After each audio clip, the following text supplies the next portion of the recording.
Ya. Baik, terima kasih. Jadi salah satu dari tugas, ya, nyebutnya tugas atau kewajiban lebih tepatnya, bukan hak ya, ini kewajiban.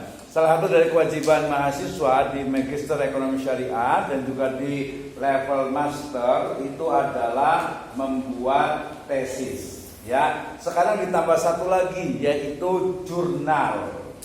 Nah, ke depan mungkin sudah tidak ada lagi tesis tapi hanya jurnal. Tetapi jurnal yang dihasilkan dari penelitian. Bedanya itu. Ya sebenarnya sama aja. Jadi tesis ke depan itu hanya mungkin kemarin saya bilang kan hanya 15, 20 sampai 25 halaman. Ya, 15 halaman, bahkan ada yang 12 halaman. Ya biar enak 15 halaman lah. Ya, nah sistematikanya itu yang paling penting sebenarnya itu adalah ringkasan dari tesis yang dituliskan.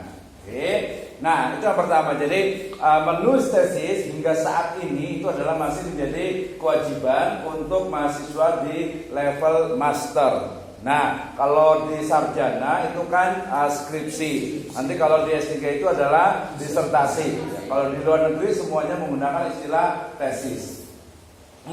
Pertanyaan yang sering muncul itu adalah apa bedanya antara skripsi dengan tesis? Nah, ini biasanya tuh ya. Yang paling gampang itu adalah kalau penelitiannya dia itu kuantitatif, maka biasanya kalau skripsi itu hanya ada dua variabel, ya, variabel X dengan variabel Y, ya. Kalau di S2 ini minimal itu adalah dua variabel, ya, X1, X2 terhadap Y, ya. X1 berpengaruh terhadap Y, X2 berpengaruh terhadap Y, X2 dan X1 dan X2 secara simultan berpengaruh terhadap Y. Nanti ada mediator atau ada interveningnya. Itu di kuantitatif. Kalau kualitatif sebenarnya hampir sama ya, tetapi dia dari mulai referensinya dia lebih mendalam. Ya, levelnya mungkin ya sudah internasional. Kemudian buku-bukunya juga diusahakan dari bahasa asing, termasuk juga referensi jurnalnya. Ya, kemudian juga dia lebih terbarukan, makanya dari minimal itu 5 tahun. Ya, bahkan kalau data itu harus 1 atau 2 tahun terakhir. Misalnya kita mau cari data tentang pengumpulan dari zakat, ya, atau wakaf, itu ya diusahakan 1-2 tahun terakhir, karena kan laporannya itu selalu ada. Kemudian perkembangan dari perbankan, asuransi dan sebagainya itu minimalnya itu adalah 1 atau 2 tahun. Jadi sangat update. Ya, kemudian berdasarkan analisisnya biasanya dia bukan hanya dari satu komponen, satu bidang objek pembelajaran, tapi ada pembahasan yang lebih detail. Misalnya kalau S1, kalau ini kualitatif nih ya. Kalau kuantitatif kan sudah. Kalau kualitatif itu, kalau S1 dia hanya membuktikan satu teori saja atau mendeskripsikan satu teori itu sudah cukup. Ya, tetapi kalau ke S2 dia harus bukan hanya mendeskripsikan, tapi dia mampu untuk mengkritisi, mengevaluasi dari berbagai teori yang ada dan memilih satu teori yang akan digunakan untuk sebuah penelitian.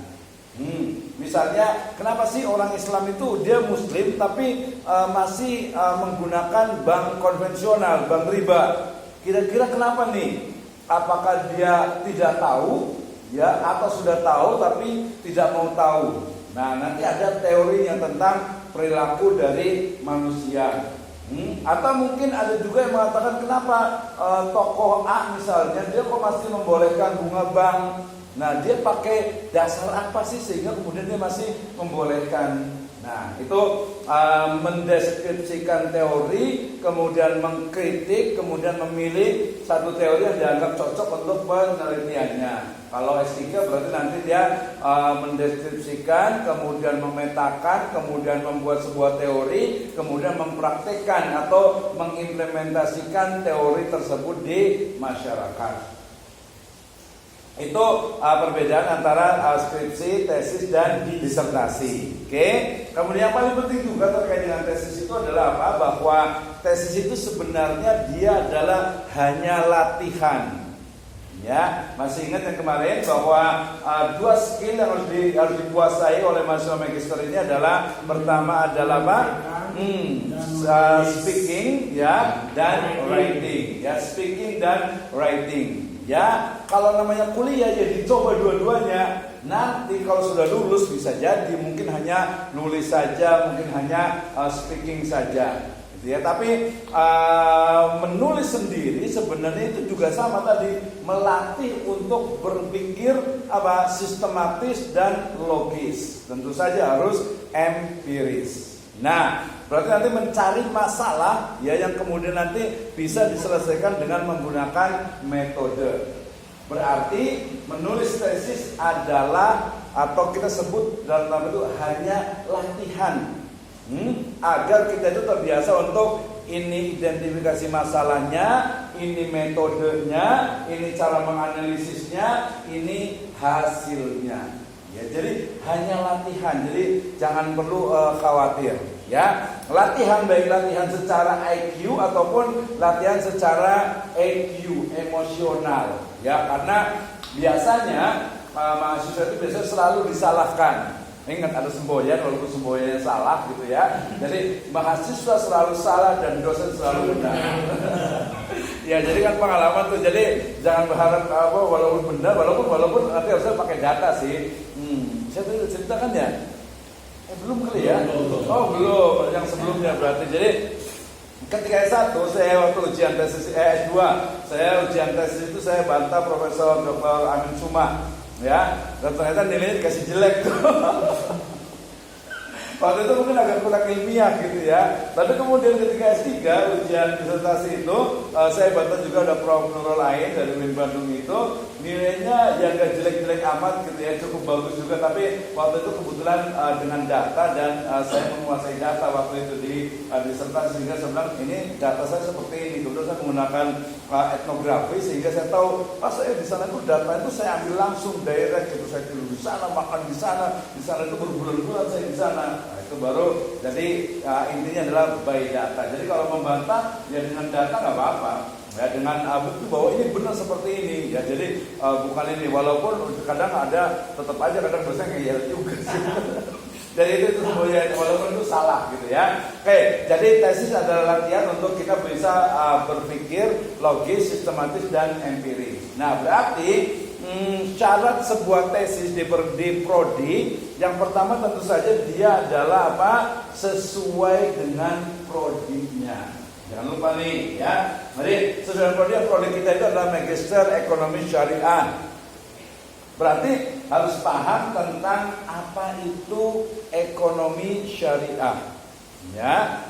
Cakupannya sebenarnya sangat luas, tetapi kemudian karena bukan diambil ya, karena terpecah, ada ilmu manajemen, ada ilmu akuntansi, ada ilmu bisnis, ada ilmu keuangan, bahkan ada finance technology, ya bahkan sampai ke jurusan juga ada perbankan, asuransi, manajemen haji umroh, pariwisata, semuanya gitu ya, sehingga kemudian ekonomi ujungnya akhirnya menjadi bagaimana mikro perilaku dari konsumen dan juga negara sebagai konsumen terbesar terhadap produksi, distribusi dan konsumsi. Itu murninya ilmu ekonomi.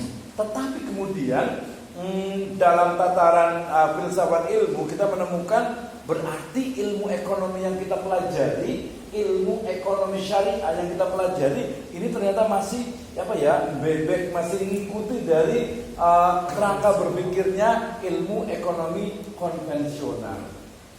Kenapa? Karena selalu, apalagi kalau kita sering lihat di TV itu ya. Jadi dari sekarang karena udah jadi mahasiswa magister ekonomi syariah, sehingga ketika ada berita ekonomi, berita keuangan, berita inflasi dan sebagainya, pertumbuhan ekonomi misalnya, ternyata ya beda banget sih sebenarnya. Misalnya Indonesia mengalami pertumbuhan ekonomi sampai 7% misalnya.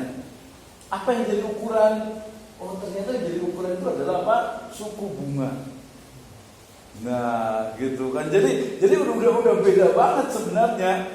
Sudah sangat berbeda sekali. Demikian juga misalnya kalau bicara tentang supply and demand, ya bicara tentang teori penawaran dan permintaan. Itu di ekonomi mikro kita akan menemukan berarti kalau dalam Islam itu sebelum bicara tentang permintaan demand-nya itu bicara dulu tentang ini halal gitu ya. Kalau yang haram ya nggak ada demand berarti kurvanya itu sudah berbeda. Ya, kemudian apalagi kalau bicara tentang makroekonomi, ya bicara tentang tadi suku bunga yang belum bisa dihilangkan itu. Kemudian juga ya utang dari negara asing, kemudian juga produksi sampai sistem ekonominya.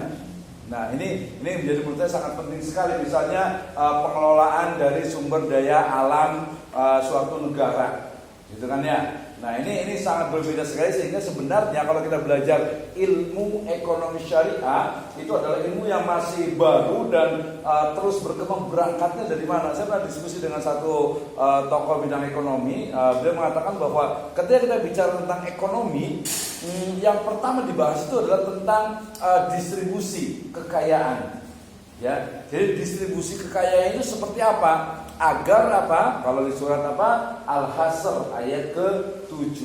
Kaila yakuna dulatan bainal aghniyai minkum. Jadi agar harta itu tidak hanya berputar pada orang kaya saja. Nah, berangkat dari situ kemudian nanti ada ekonomi. Nah, tadi Bapak ngomongin tentang kadang agak sedikit tercampur antara etika, kemudian prinsip, kemudian dasar, apalagi nanti tentang hukum dan juga fikih. Ada yang pernah belajar tentang etika? Etika itu apa? Adab. Ya etika itu mungkin yang paling gampang itu tentang adab. Adab dengan hukum sama nggak? Ya, harusnya berbeda ya. Kalau hukum bicara, kalau dalam Islam hukum fikih berarti ada apa? Ahkamul khamsah. Kalau mamanya etika itu baik tidak baik. Walaupun lagi-lagi kalau kita berpikir lebih mendasar lagi, ini etika norma ya kembali ke hukum juga. Jadi dua-duanya sebenarnya saling terkait gitu. Cuma kalau ngomongin ini masuk etika ekonomi, bukan etika, tapi ini adalah hukum atau fikihnya ekonomi. Misalnya kita mengatakan bahwa misalnya membeli barang atau khiyar misalnya, hakul khiyar misalnya, itu bukan etika, itu memang aturan fikih dalam Islam. Hingga boleh untuk mengalihkan atau boleh untuk memilih apakah mau dilanjutkan atau tidak. Oke, kembali ke tadi, berarti kalau kita bicara tentang ilmu magister ekonomi syariah sebenarnya sangat luas sekali. Kita masih boleh ngambil dari ilmu manajemen, kita boleh dari akuntansi, kita boleh dari fikihnya, kita boleh dari undang-undang terkait dengan ekonominya, peraturan pemerintahnya, kemudian fatwanya, ya sampai kepada ilmu ekonomi yang murni. Ya, manajemen, akuntansi, kemudian bisnis, kemudian keuangan. Ya walaupun dia sudah jadi ilmu tersendiri, tapi kalau ngomongnya ekonomi dia masih tercakup di dalamnya.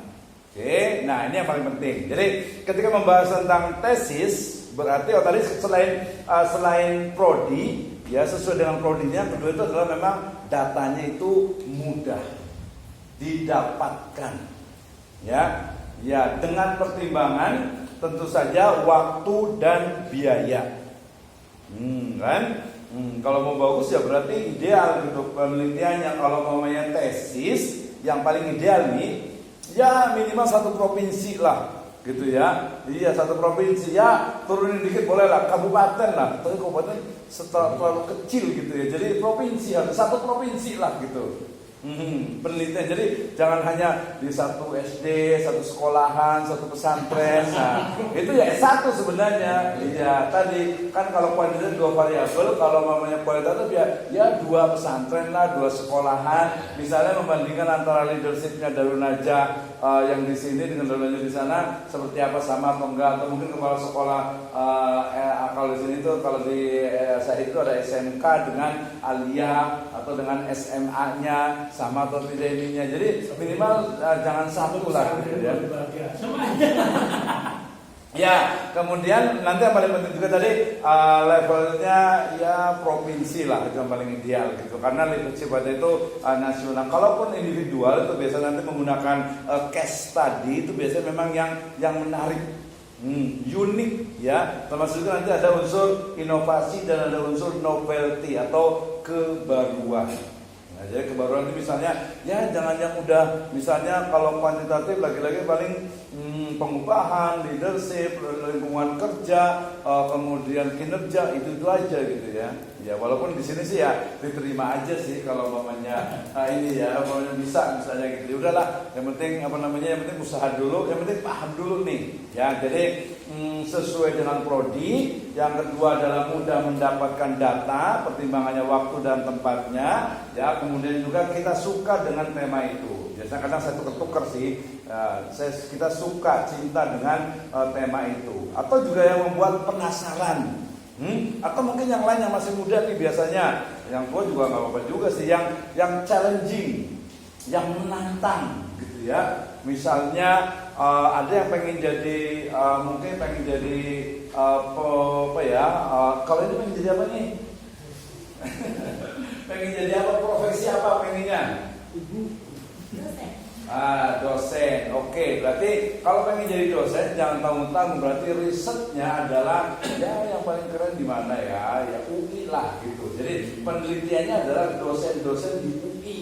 Nanti tentang apa? Ya gampang, di sana ada ekonomi syariah. Itu jadi menantang. Oh kalau mau jadi dosen berarti kita belajar tahu channelingnya gitu ya. Ya UI, IPB, Gunadarma atau mungkin BINUS. Nah itu nanti ada beberapa teman kalau mau bisa kita hubungi karena kita punya jaringan untuk yang dosen gitu ya. Nah atau dosen Kopertais 2 juga banyak juga tuh, kita ada grupnya juga gitu ya. Jadi tahu ternyata kalau mau jadi dosen itu cuma 3 syaratnya. Ya namanya itu Tridharma Perguruan Tinggi ya. Pertama adalah yaudahlah jadi belajar dosen dulu nih ya. Tridharma Perguruan Tinggi pertama itu adalah pendidikan. Pendidikan ini sebenarnya kalau ijazah jelas lah ya, ngajar 1 berarti S2. Pendidikan di sini maksudnya adalah calon dosen ini dia menguasai materi dan mampu untuk menyampaikan. Nah berarti 2 tuh, ilmunya punya tentang tema itu ya. Yang kedua adalah dia mampu untuk menyampaikan.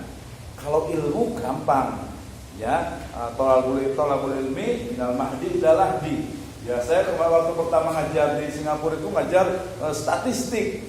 Aduh saya bilang gitu, ada orang syariah bisa statistik gimana gitu ya. Akhirnya saya buat aja statistik for Islamic Studies gitu ya. Nah ternyata ya gampang juga sih, nggak susah juga gitu ya. Kemudian ngajar sejarah peradaban Islam itu saya dari 2009. Ya kalau yang hukum Islam itu saya ngajar kebetulan awal itu 2007. Jadi nomor 1 tadi apa? Pendidikan, utamanya itu ada ilmu dan cara menyampaikan. Nah, cara menyampaikan di sini adalah yang disebut dengan metodologi pembelajaran. Yang saya maksud dengan cara menyampaikan itu adalah metodologi pembelajaran. Sebenarnya banyak cara banget tuh, jangan cuma ceramah begini nggak enak banget sebenarnya. Ya, tapi kadang karena saya merasa kasihan atau apa gitu, jadi tapi kadang mahasiswa nggak tertantang juga gitu. Tapi memang disuruh presentasi juga belum ada yang siap. Jadi saya ya.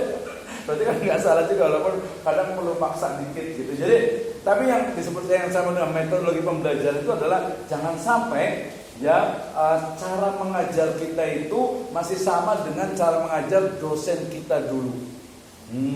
Ini yang paling penting nih gitu ya. Ya walaupun masih banyak juga sih, karena biasa pertimbangannya macam-macam kan. Kalau di sini juga masih ada juga yang kalau ujian itu harus tulisan tangan, gitu kan ya, coba gitu ya, harus tulisan tangan dulu biar ada prosesnya katanya. Gitu ya boleh aja sih, silakan aja gitu.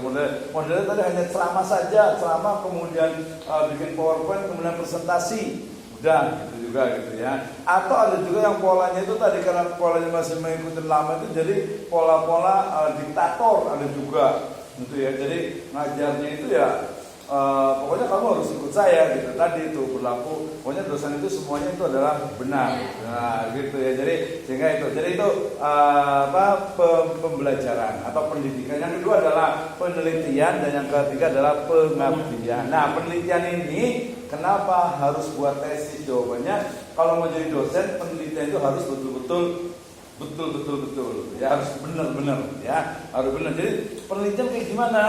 Ya banyak. Tadi ada kuantitatif, ada kualitatif, ada sekarang pakai mix method.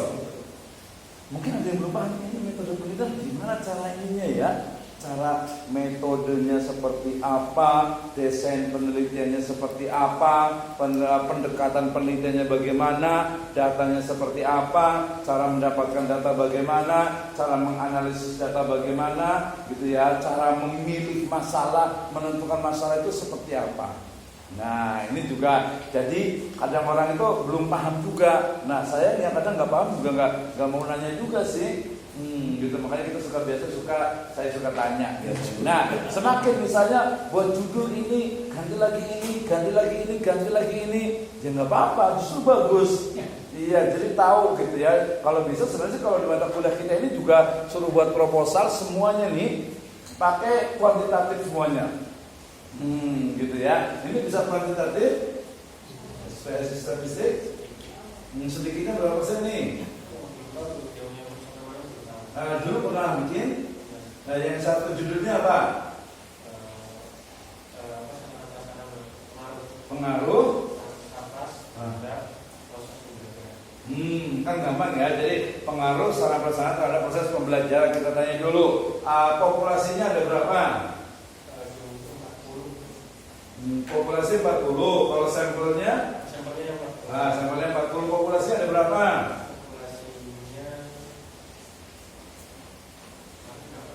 Banyak lah gitu ya, pasti lebih banyak. N besar tuh lebih besar daripada N kecil. Nah, terus pakai SPS atau pakai manual? Udah masih bisa cara ini ya. Kalau di kembali sampai lihat terus ini. Terus nanti ada lagi di YouTube lagi ya. Berarti udah bisa. Kalau Bapak ini? Saya ini kamu sudah juga. Ya. Tidak aja. Masih judulnya. Masih. Judulnya apa judulnya? Peranan Nabi umat pembimbing rujukan dalam meningkatkan pendidikan pramuka dan sebagainya. Dia pakai apa tuh? Pakai kuantitatif atau kualitatif? Pakai kuantitatif ya. Ya sebenarnya kuesioner sih kuantitatif, tapi cara menganalisisnya pakai apa? Pakai SPSS, pakai statistik atau enggak? Ya itu, dia jangan dulu. Ya tadi pakai